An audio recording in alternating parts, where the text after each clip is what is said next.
আসসালামু আলাইকুম everyone, welcome to Robi 10 minute school. আজকে আমরা আদর্শ সূচক সংখ্যা কোনটিকে বলা হয় এবং কেন বলা হয় সে সম্পর্কে জানার চেষ্টা করব। শুরুতে এখানে আদর্শ সূচক সংখ্যা কোনটিকে বলা হয় সেই সম্পর্কে বলা হয়েছে।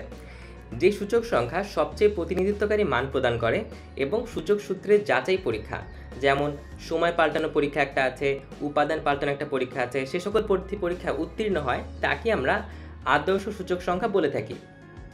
এখানে দেখো লেখা আছে ফিশারের সূচক সংখ্যাকে আমরা আদর্শ সূচক সংখ্যা বলে থাকি।